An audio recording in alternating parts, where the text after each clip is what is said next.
తెలుగు రాష్ట్రాల్లో నైరుతి రుతుపవనాలు ప్రవేశించి నెల రోజులు గడుస్తున్నా వాతావరణం ఇంకా చల్లబడలేదు. పలు జిల్లాల్లో వేసవిని తలపించేలా ఎండలు మండిపోతున్నాయి.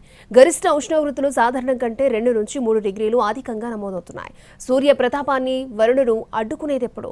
అసలు వాతావరణ శాఖ ఏమంటోంది? నైరుతి రుతుపవనాలు రాష్ట్రం మొత్తం విస్తరించినా వాతావరణం చల్లబడటం లేదు.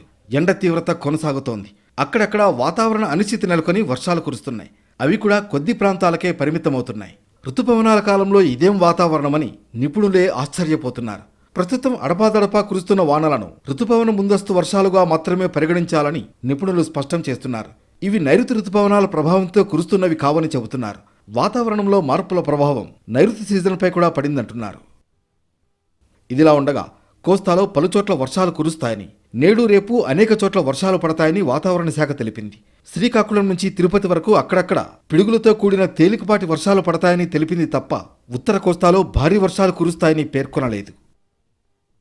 నిన్న అనకాపల్లి, అల్లూరి సీతారామరాజు, పార్వతీపురం మన్యం, విశాఖపట్నం, శ్రీకాకుళం, కాకినాడ, విజయనగరం, కర్నూలు తదితర జిల్లాల్లో తేలికపాటి నుంచి ఓ మోస్తరు వర్షాలు కురిశాయి. అత్యధికంగా అనకాపల్లి జిల్లా యలమంచిలిలో 73.5 మిల్లీమీటర్ల వర్షపాతం నమోదైంది.